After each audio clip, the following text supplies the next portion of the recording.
لیکن اگر آمنا سامنا ہو جائے تو پھر ٹکرا جاؤ، پھر وہاں سے بھاگنے کی گنجائش نہیں ہے۔ اگر وہ وہاں سے بھاگا تو اللہ کا قرآن کہتا ہے کہ اس کے اوپر جو میدان جہاد سے، میدان جنگ سے فرار ہوا، اس کے اوپر اللہ کا غضب نازل ہوتا، گویا گنجائش ہی کوئی نہیں۔ تو اعلیٰ ترین مثال یہ ہے، اور کوئی چھوٹے چھوٹے معاملات، زندگی کی چھوٹی چھوٹی مصیبتیں، ہر ایک میں جب تک انسان اپنا رویہ صبر والا نہیں کرے گا یہ عامل الصالحات کر نہیں سکتا۔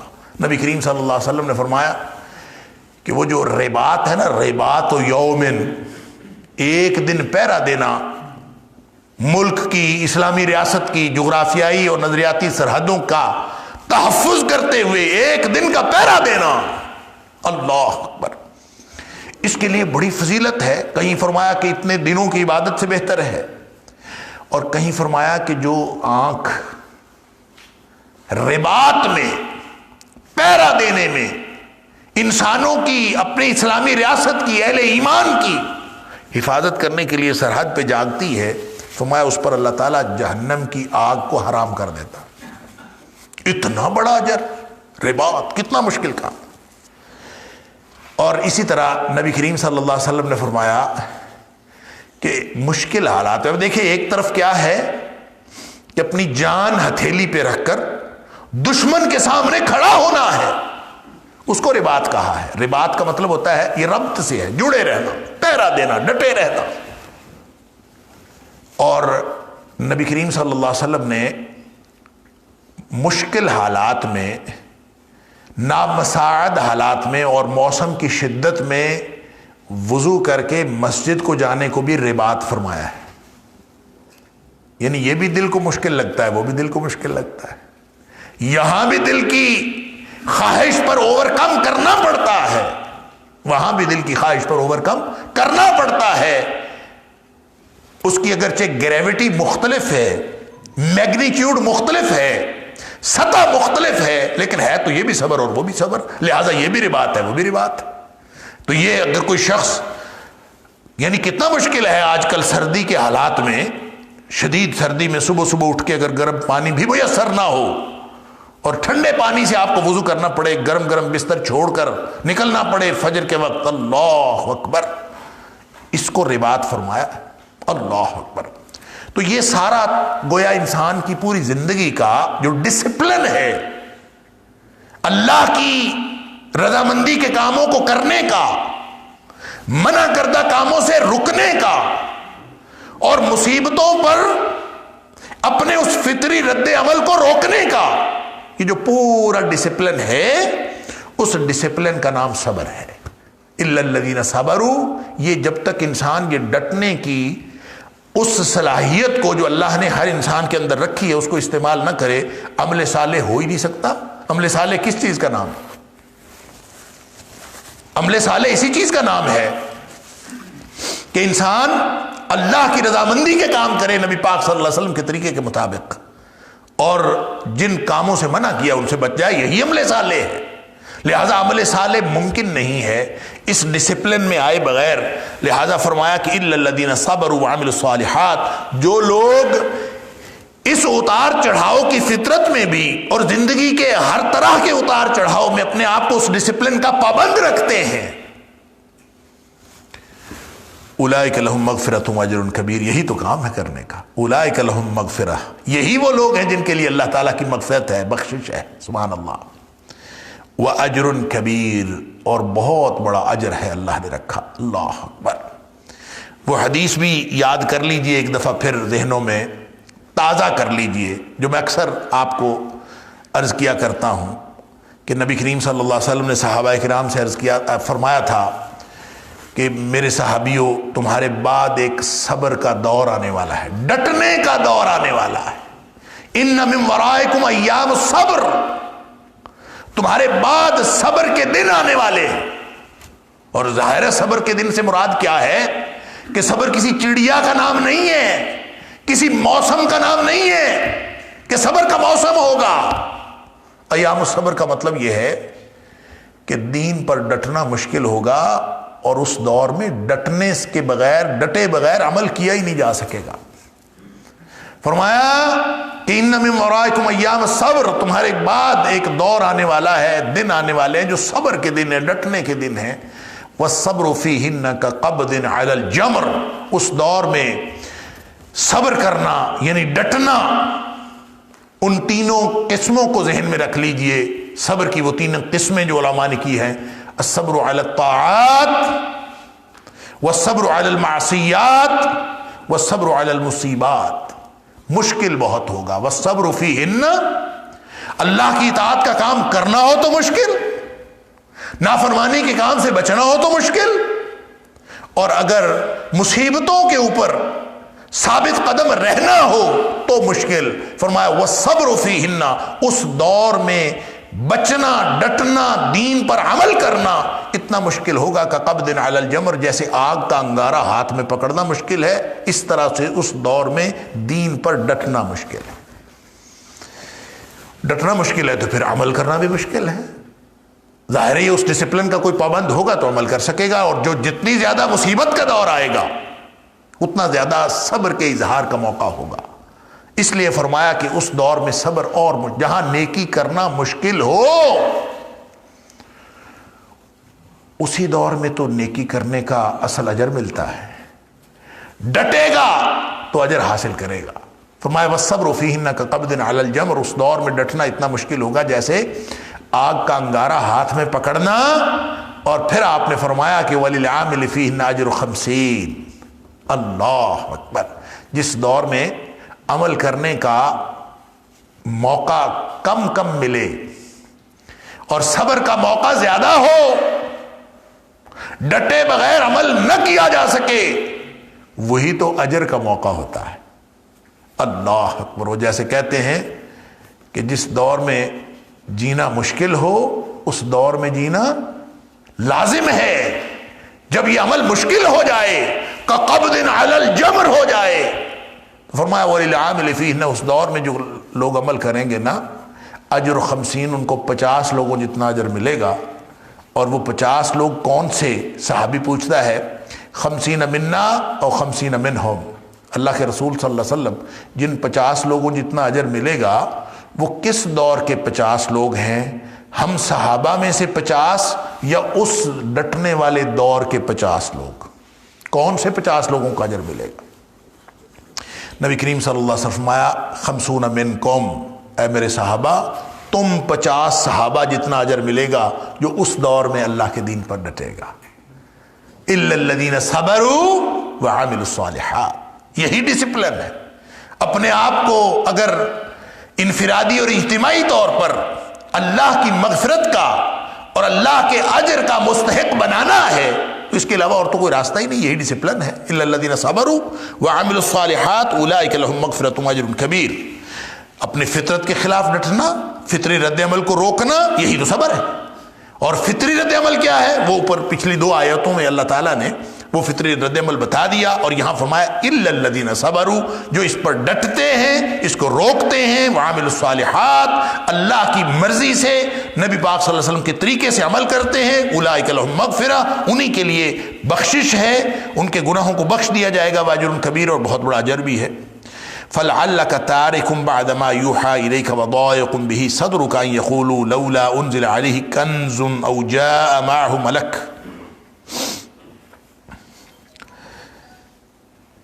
پس قریب ہے کہ تو چھوڑنے والا ہے، تَارِكٌ بَعْدَ مَا يُوحَىٰ إِلَيْكَ، جو کچھ آپ پر وحی کیا جا رہا ہے اے حبیب صلی اللہ علیہ وسلم، ہو سکتا ہے کہ آپ چھوڑنے والے بن جائیں. تَارِكٌ فَلَعَلَّكَ، لعلہ جو ہے یہ امید کے لیے ہوتا ہے، اچھی امید بھی ہو سکتی ہے، بری امید بھی ہو سکتی ہے.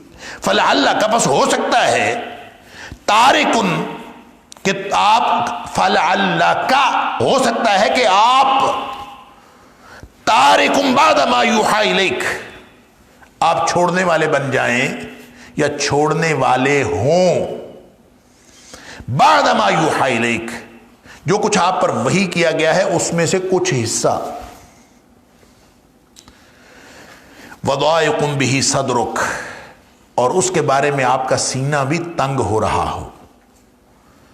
ان یقولوا، اس لیے کہ وہ ہرزہ سرائی کر رہے ہیں، وہ بکواس کر رہے ہیں.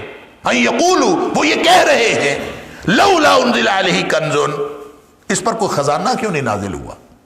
اعتراض کر رہے ہیں لوگ، اس پر کوئی خزانہ کیوں نہیں نازل ہوا؟ او جاء معہ ملک، یا پھر اس کے ساتھ کوئی فرشتہ کیوں نہیں آ گیا اس کی مدد کرنے کے لیے؟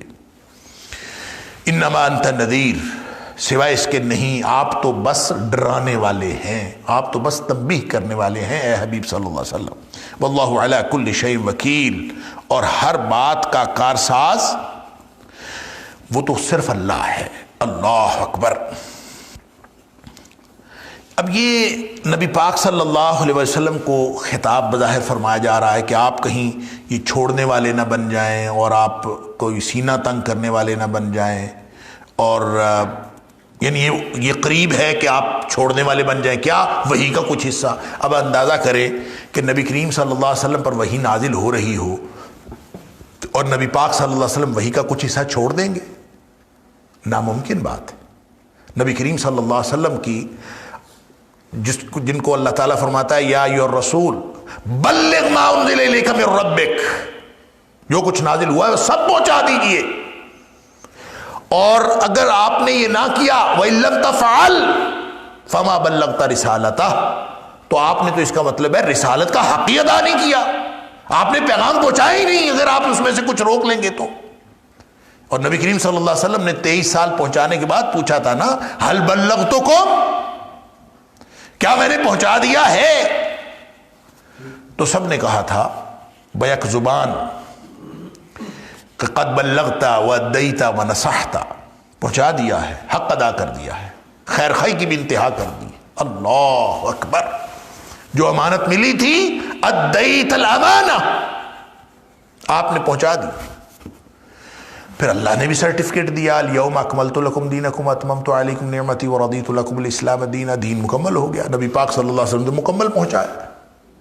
نبی کریم صلی اللہ علیہ وسلم فرماتے ہیں ما ترکت شیئا، میں نے ایک بھی چیز ایسی نہیں چھوڑی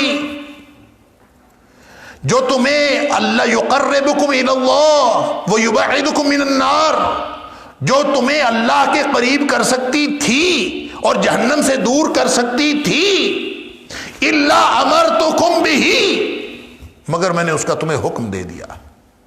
وما ترکت شیئا، اور میں نے ایک بھی چیز ایسی نہیں چھوڑی، یبعدکم من اللہ ویقربکم الی النار، جو تمہیں اللہ سے دور کر سکتی تھی اور جہنم کے قریب کر سکتی تھی، الا نہیتکم عنہ، مگر میں نے اس سے تمہیں منع کر دیا۔ نبی کریم صلی اللہ علیہ وسلم سب پہنچا دیا ہے۔ تو یہ امکان کیسے پیدا ہو سکتا ہے کہ نبی کریم صلی اللہ علیہ وسلم اللہ کے نازل کردہ قرآن میں سے کچھ چھوڑنے پر تیار ہو جائے؟ فَلَعَلَّكَ تَارِكٌ بَعْدَ مَا يُوحَىٰ إِلَيْكَ، کہ یہ کیسے ہو سکتا ہے کہ نبی پاک صلی اللہ علیہ وسلم کو یہ بات فرمائی جا رہی ہے، اور یہ ظاہری مفہوم کے تحت یہ نبی کریم صلی اللہ علیہ وسلم کی شان کے مطابق نہیں ہے یہ بات، کہ نبی پاک صلی اللہ علیہ وسلم اللہ کی نازل کردہ کسی وحی کے کسی حصے کو چھوڑنے کا امکان بھی پیدا ہو، یہ ممکن ہی نہیں ہے۔ اگرچہ ظاہری مفہوم کے تحت یہ آتا ہے کہ نبی پاک صلی اللہ علیہ وسلم کا سینہ تنگ ہوتا تھا، وَضَائِقٌ بِهِ صَدْرُكَ، آپ کا سینہ بھی تنگ پڑتا تھا، اس لیے کہ لوگ رویہ ایسا رکھتے تھے۔ نبی کریم صلی اللہ علیہ وسلم کے بارے میں جو رویہ تھا لوگوں کا اور نہ ماننے کی روش، فَلَعَلَّكَ بَاخِعٌ نَفْسَكَ عَلَىٰ آثَارِهِمْ إِن لَّمْ يُؤْمِنُوا بِهَٰذَا الْحَدِيثِ آسَفًا، اے حبیب صلی اللہ علیہ وسلم ایسے لگتا ہے کہ آپ کہیں اپنے آپ کو ہلاک ہی نہ کر بیٹھیں اس افسوس میں کہ لوگ ایمان کیوں نہیں لاتے۔ تو نبی کریم صلی اللہ علیہ وسلم کو افسوس تو ہوتا تھا، لہٰذا اس ظاہری مفہوم کی تائید سورہ فرقان کی آیت نمبر 7 اور 8 میں بھی ہوتی ہے، جہاں ان کا یہ اعتراض ہے کفار مکہ کا کہ کیوں نہیں آپ کے ساتھ خزانہ آیا، کیوں نہیں آپ کے ساتھ فرشتہ آیا۔ اب آپ یہ بتائیں، اللہ کے نبی صلی اللہ علیہ وسلم کو جگہ جگہ پہ لوگ اگر یہی کہہ رہے ہوں، ہرزہ سرائی کر رہے ہوں، کیوں نہیں خزانہ آیا، کیوں نہیں فرشتہ آیا، کیوں نہیں خزانہ آیا، کیوں نہیں فرشتہ آیا، تو جو لوگوں کی ہرزہ سرائی ہے اس کی وجہ سے دل تنگ پڑنے کا امکان تو پیدا ہوتا ہے، لیکن نبی پاک صلی اللہ علیہ وسلم کی ذات اس سے ماورا ہے۔ یہ کفار مکہ کو سمجھایا جا رہا ہے، یہ خطاب نبی کریم صلی اللہ علیہ وسلم کو ہے، لیکن اصل میں کفار مکہ کو تنبیہ ہے کہ تمہاری گفتگو، تمہاری ہرزہ سرائی اور نبی کریم صلی اللہ علیہ وسلم کو جو تم رسپانس دے رہے ہو وہ ہے اسی طرح کا اور اسی سطح کا کہ کوئی بندہ آگے سے جو بھی ہو وہ اللہ کی وحی کو پہنچانا چھوڑ جائے، وہ اپنا سینہ تنگ کر کے بیٹھ جائے. لیکن نبی کریم صلی اللہ علیہ وسلم ایسے نہیں ہے. انما انت نذیر، اے حبیب صلی اللہ علیہ وسلم آپ تو ڈرانے والے ہیں، آپ تو وارننگ دینے والے ہیں. سینہ تنگ پڑنے کے سارے امکانات کے باوجود اور اس طرح کے اور اس سطح کی ہرزہ سرائی اور اس طرح کی دشمنی کے باوجود کہ کوئی آدمی اللہ کا پیغام پہنچانا چھوڑ جائے، یہ امکان پیدا ہو جائے، نبی کریم صلی اللہ علیہ وسلم نے پھر بھی اس کو نہیں چھوڑا. اور یہ امکان پیدا ہوا وَلَقَدْ نَعْلَمُ أَنَّكَ يَضِيقُ صَدْرُكَ بِمَا يَقُولُونَ. اللہ تعالیٰ فرماتا ہے سورہ ہجر کے اندر، ہمیں معلوم ہے آپ کا سینہ تنگ پڑتا ہے بما یقولون، یہ جو ہرزہ سرائی کرتے ہیں اس سے ہی ہوتا ہے اور یہ فطری امکان تو ہوتا. لہذا نبی کریم صلی اللہ علیہ وسلم کے بارے میں اس فطری امکان کو اللہ کریم نے یہ کہہ کے اس کو رول آؤٹ فرما دیا ہے، اس امکان کو ختم کر دیا ہے کہ انما انت نذیر. اے حبیب صلی اللہ علیہ وسلم آپ ہی تو وارننگ دینے والے ہیں، آپ ہی تو ڈرانے والے ہیں. اگر آپ کے اوپر یہ امکان غالب آ گیا تو پھر کون پہنچائے گا؟ پھر کون وارننگ دے گا؟ پھر کون ڈرائے گا ان کو؟ انما انت نذیر. تو نبی اکرم صلی اللہ علیہ وسلم کو اس میں دونوں پہلو ہیں. ایک طرف نبی کریم صلی اللہ علیہ وسلم کو ان کا مشن بتایا جا رہا، ان کو حوصلہ دیا جا رہا ہے.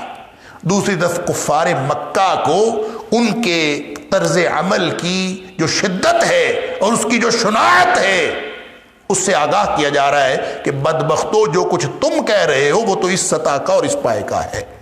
اور نبی کریم صلی اللہ علیہ وسلم کا طرز عمل دیکھو، نہ وہ رکتے ہیں نہ وہ رکنے والے ہیں. انما انت نذیر، ان کو بشیر و نذیر بنا کے بھیجا گیا ہے. جو شخص بھی اس طرح کا طرز عمل رکھے گا انما انت نذیر، اے حبیب صلی اللہ علیہ وسلم آپ تو ڈرانے والے ہیں اور آپ ہی تو ڈرانے والے ہیں، اور کون ہے؟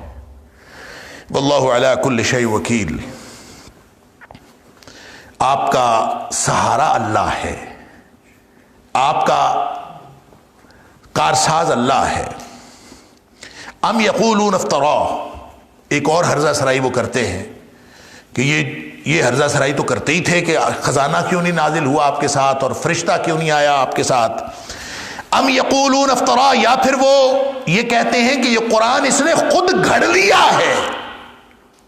کتنی تکلیف دہ بات. نبی کریم صلی اللہ علیہ وسلم قرآن سنا رہے ہوں، اللہ کا پیغام پہنچا رہے ہو، کہیں گے خود گھڑ کے لے آیا. اور یہ بار بار وہ یہی پیغام، یہی ہرزہ سرائی کرتے تھے. قل فأتوا بعشر سور مثله مفتریات وادعوا من استطعتم من دون اللہ ان کنتم صادقین. اگر میں نے گھڑ لیا تو تم بھی گھڑ لو.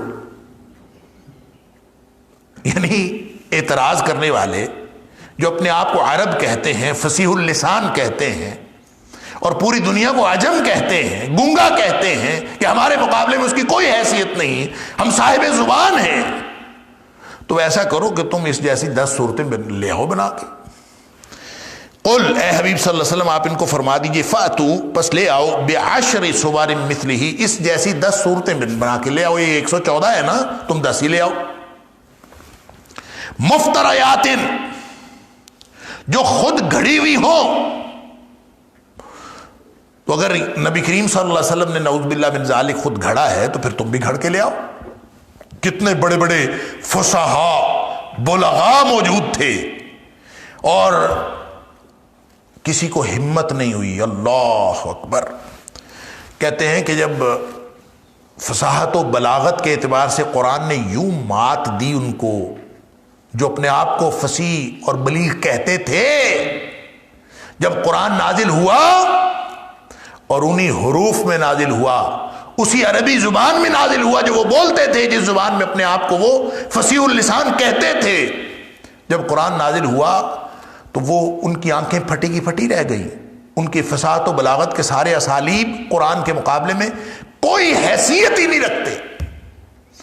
تو حضرت علی، روایات میں آتا ہے کہ حضرت علی رضی اللہ تعالیٰ عنہ نے جب سورہ کوثر نازل ہوئی ہے، جو سب سے چھوٹی صورت ہے، انا اعطیناک الکوثر فصل لربک وانحر ان شانئک هو الابتر، یہ صورت نازل ہوئی، چھوٹی چھوٹی 3 آیات، چھوٹے چھوٹے 3 جملے، سبحان اللہ۔ تو حضرت علی رضی اللہ تعالیٰ عنہ نے اس کو ایک کاغذ پر لکھ کر کعبہ میں لٹکا دیا، جہاں پہ بڑے بڑے جو ادیب ہوتے تھے اور بڑے بڑے جو شعراء تھے، وہ اپنا جو مقبول کلام ہوتا تھا یا شعراء آفاق کلام ہوتا تھا اس کو لٹکا جاتے تھے، اور اسی لٹریچر میں سے 7 معلقات، 7 جو مشہور و معروف اور سب سے زیادہ شعراء آفاق جو معلقے تھے، جو لٹکے ہوئے وہاں پہ تھے، وہ عربی لٹریچر میں اور عربی کے قدیم لٹریچر میں بڑے معروف ہیں۔ تو حضرت علی رضی اللہ تعالیٰ عنہ نے بھی جا کے یہ چھوٹی سی صورت لکھ کے وہاں لٹکا دی۔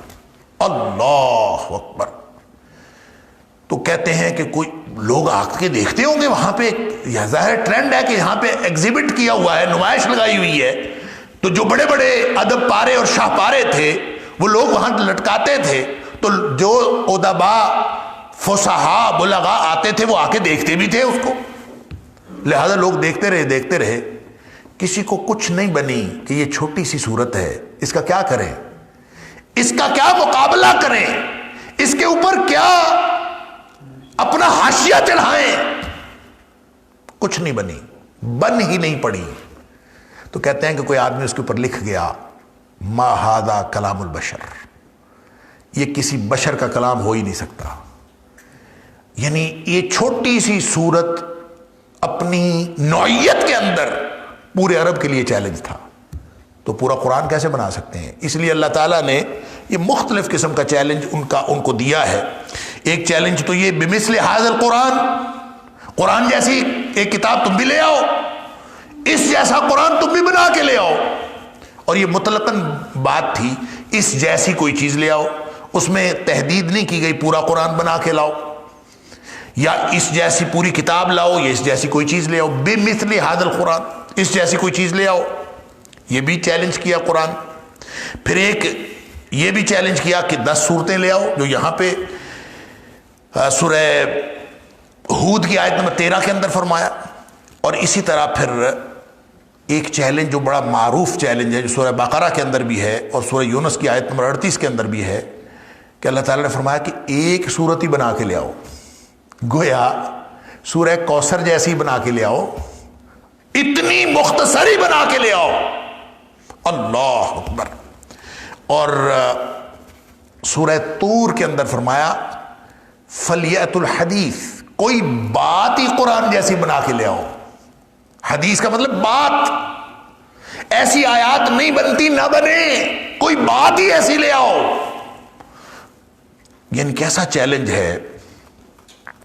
اللہ تعالیٰ نے یہ یعنی 1500 سال تو اس کو ہو گیا ہے کہ یہ چیلنج اپنی جگہ پہ موجود ہے، یہ اللہ کے کلام ہونے کا ثبوت ہے۔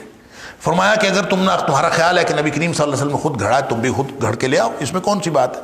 وَادْعُوا مَنِ اسْتَطَعْتُم مِّن دُونِ اللَّهِ، اور پھر یہ بھی نہیں ہے کہ کوئی ایک شخص بنا کے لائے، تمہارا دعویٰ تو یہ ہے کہ نبی کریم صلی اللہ علیہ وسلم نے خود گھڑا ہے، اور قرآن چیلنج یہ دیتا ہے کہ تم کوئی اکیلا ادیب نہیں، کوئی اکیلا شاعر نہیں، ساری دنیا کے شعراء کو اور ادباء کو بلا لو، جس کو چاہتے ہو بلا لو، سارا عرب اکٹھے ہو جاؤ۔